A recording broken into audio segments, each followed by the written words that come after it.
प्रेम और पीड़ा दो अलग चीजें नहीं हैं। प्रेम अगर गहरा है तो वो तुम्हें किसी न किसी रूप में तोड़ेगा। औरत इस एक पंक्ति को बहुत स्वाभाविक रूप से समझती है, शायद इसलिए कि उसने जीवन भर महसूस किया है कि प्रेम की गहराई किसी उत्सव की तरह नहीं, बल्कि किसी धीमी आंच की तरह होती है, जो भीतर को भी पिघलाती है और भीतर से कुछ नया भी गढ़ती है। वो जानती है कि किसी को सच में चाहना मतलब है अपनी सीमाओं को तोड़ना, अपने अहंकार को छोड़ना, अपनी उम्मीदों को समर्पित कर देना, और ये सब करते हुए खुद को खो देने की तैयारी रखना। और खुद को खोना, यही सबसे गहरी पीड़ा है जिसे औरत प्रेम में बिना किसी शिकायत के सह लेती है। कभी किसी औरत के प्रेम को महसूस करो। वो प्रेम सतह पर नहीं चलता, वो किसी मुस्कान या शब्द तक सीमित नहीं रहता। वो तुम्हारी आवाज में बस जाता है, तुम्हारी सांसों में उतर जाता है, तुम्हारी खामोशी में भी चलने लगता है। औरत किसी को सिर्फ चाहती नहीं, वो उसके जरिए खुद को देखती है। जब वो प्रेम में होती है तो उसका दिल सिर्फ धड़कता नहीं, वो फैलता है, बड़ा होता है, हर पल कुछ नया महसूस करने लगता है। विमेन साइकोलॉजी कहती है कि औरत का प्रेम हमेशा आत्मिक होता है। वो शारीरिक या मानसिक नहीं, बल्कि पूरी तरह भावनात्मक होता है। इसी भावनात्मक गहराई के कारण वो जितना देती है उतना ही भीतर खाली भी होती जाती है, और यही खालीपन आगे चलकर उस पीड़ा का रूप ले लेता है जिसे लोग दिल टूटना कहते हैं, पर असल में वो एक विस्तार है, आत्मा के फैलने की प्रक्रिया। ओशो कहते हैं, जहां प्रेम है वहां टूटना तय है, क्योंकि प्रेम तुम्हारे अहंकार को तोड़ता है। औरत जब किसी से सच में प्यार करती है तो वो अपने सभी हिस्सों को, अपनी पूरी भावनात्मक ऊर्जा को किसी और में डाल देती है। वो देह का नहीं, आत्मा का रिश्ता बनाती है। वो अपने भीतर के हर कोमल हिस्से को सामने वाले के हाथों में रख देती है, और ये भरोसा तभी टूटता है जब उसे लगता है कि उसकी ये ऊर्जा लौटकर नहीं आ रही। उसकी ये सारी दी हुई गर्माहट अगर एक तरफ बहने लगे तो वो दर्द बन जाती है। लेकिन वो दर्द भी कोई गलती नहीं, वो प्रेम का विपरीत नहीं, बल्कि उसका ही स्वाभाविक परिणाम है। एक संकेत कि आत्मा अब और फैलने की कोशिश कर रही है और पुराने खोल को तोड़ रही है। कभी किसी ऐसी औरत को ध्यान से देखो जिसने सच में प्रेम में चोट खाई हो। उसकी आंखों में सिर्फ आंसू नहीं होते, वहां एक अजीब सी समझ होती है, एक परिपक्वता होती है। वो अंदर से टूटी नहीं होती, वो अंदर से गहरी हो चुकी होती है। वो दुनिया को वैसे नहीं देखती जैसे पहले देखती थी। उसका प्रेम अब किसी रोमांच की तरह नहीं, बल्कि किसी शांत नदी की तरह हो जाता है, धीमा, गहरा, पर साफ। वो किसी को साबित करने नहीं निकलती, वो अब खुद को समझने में लग जाती है। विमेन साइकोलॉजी कहती है, औरत का दिल जितना टूटा हुआ होता है वो उतना ही सच्चा हो जाता है, क्योंकि टूटने के बाद ही वो जानती है कि प्रेम का अर्थ किसी को पाना नहीं, बल्कि किसी को महसूस करना है। और इस एहसास में पीड़ा और सुंदरता दोनों साथ चलते हैं। ओशो कहते हैं, दर्द तब आता है जब प्रेम तुम्हें तुम्हारे पुराने खोल से बाहर निकालता है, और यही दर्द एक औरत को तोड़ने के बजाय उसे फैलाता है। वो अपने भीतर की हर भावना को जीती है, क्रोध, निराशा, तड़प, खालीपन, चुप। और जब ये सब जी लिया जाता है तब एक नई आत्मा जन्म लेती है। इसी को ओशो कहते हैं, पीड़ा आत्मा की प्रसव वेदना है। बिना इस वेदना के कोई नया रूप जन्म ही नहीं ले सकता। औरत इस दर्द को सहती नहीं, वो इसे बदल देती है। उसके दिल की मिट्टी इतनी उर्वर होती है कि वो आंसुओं को भी शक्ति में बदल देती है। वो रोती है, पर उसके आंसू उसे कमजोर नहीं करते, वे उसे और करुणामयी बनाते हैं। और यही करुणा उसके आकर्षण को सबसे दुर्लभ बना देती है। औरत की सबसे अद्भुत बात यह होती है कि उसकी पीड़ा उसे कठोर नहीं बनाती, वो उसे और मुलायम और समझदार बना देती है। उसकी शांति दर्द का विरोध नहीं, बल्कि दर्द का रूपांतरण होती है। वो टूटती है, लेकिन उस टूटन में ही उसका नया आकार बनता है। विमेन साइकोलॉजी कहती है, औरत की सबसे बड़ी शक्ति उसकी भावनाओं को छिपाने में नहीं, बल्कि उन्हें बदलने में है। वो अपने घावों से रोशनी बनाती है, और जब वो ऐसा कर लेती है, तब उसका प्रेम किसी चाहत की तरह नहीं, बल्कि किसी आशीर्वाद की तरह महसूस होता है, गहरा, शांत और स्थिर। ओशो कहते हैं, अगर तुम प्रेम में नहीं टूटे तो तुमने अभी तक प्रेम किया ही नहीं। औरत ये बात दिल से जानती है कि किसी से सच में प्यार करना मतलब है अपने भीतर के दरवाजों को पूरी तरह खोल देना, और जब वो खुलते हैं तो दर्द बाहर आता है, लेकिन यही दर्द उसकी चेतना को विस्तारित करता है।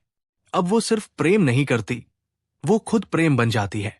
वो अब किसी रिश्तानामा का हिस्सा नहीं रहती, वो खुद उस प्रेम की ऊर्जा का स्रोत बन जाती है। इसीलिए जब कोई औरत अपने पुराने रिश्ते से बाहर आती है तो वो पहले से कहीं ज्यादा शांत दिखाई पड़ती है, पर उसकी नजरें गहरी हो जाती है, जैसे वो दुनिया के हर रंग को अब पहले से ज्यादा साफ देख पा रही हो। अब वो किसी को प्रभावित करने नहीं, किसी को पाने नहीं, बल्कि खुद को जीने में लगी रहती है।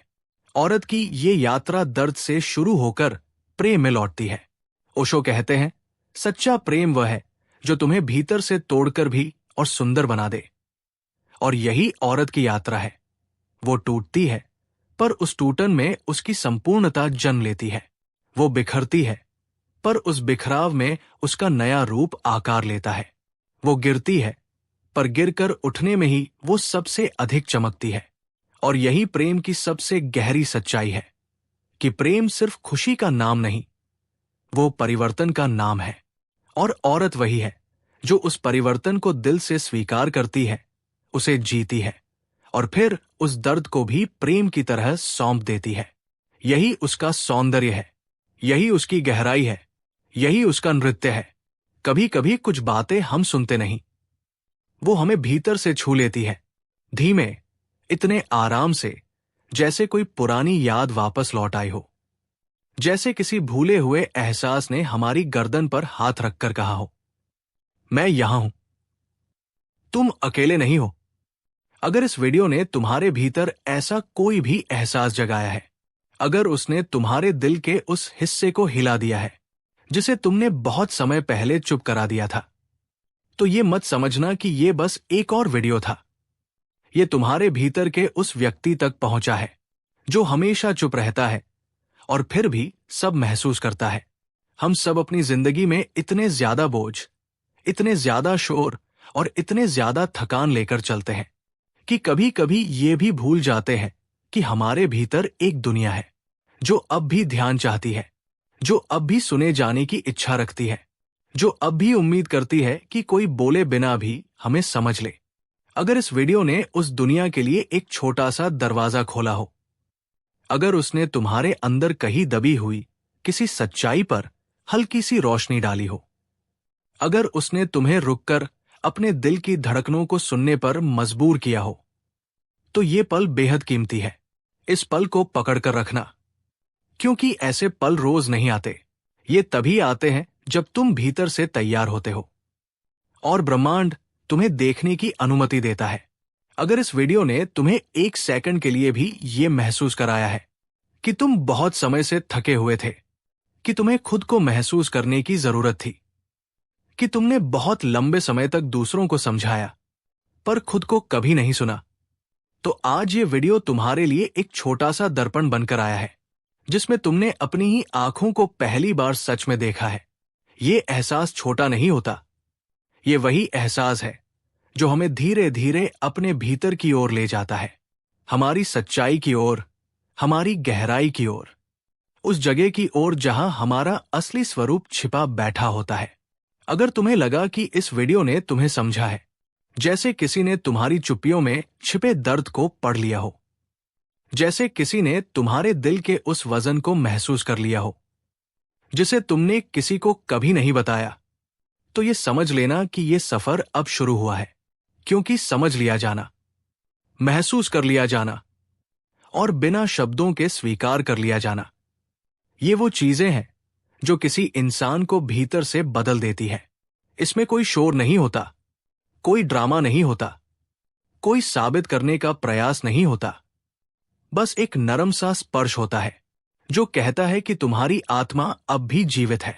अगर इस वीडियो ने तुम्हें थोड़ी सी शांति दी, थोड़ी सी गर्माहट दी, थोड़ा सा ठहराव दिया और थोड़ी सी वो जगह दी जहां तुम बिना मास्क पहने खुद बन सके, तो जान लो कि तुम आगे बढ़ चुके हो।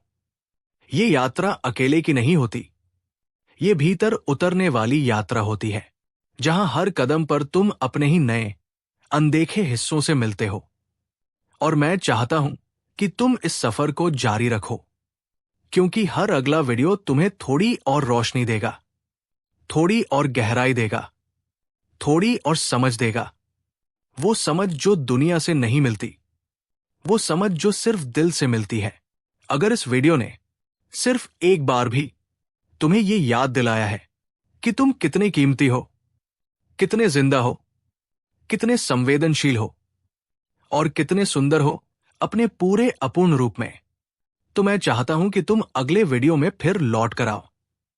क्योंकि यहां हम बाहरी दुनिया की बातें नहीं करते, हम उस दुनिया की बात करते हैं जो बाहर का शोर मिट जाने पर बची रह जाती है, जिसे तुम कहते हो। तो जब अगली बार तुम थक जाओ, टूट जाओ, घबरा जाओ या बस महसूस करो कि दुनिया बहुत भारी हो गई है, तब यहां आ जाना। मैं तुम्हें वहीं मिलूंगा जहां तुम्हारी चुप्पी बोलती है और तुम्हारा दिल सुनता है। तब तक धीमे रहना, खुद के साथ नरमी से पेश आना और अपनी आत्मा की रोशनी को बुझने मत देना, क्योंकि वही रोशनी तुम्हारी असली पहचान है।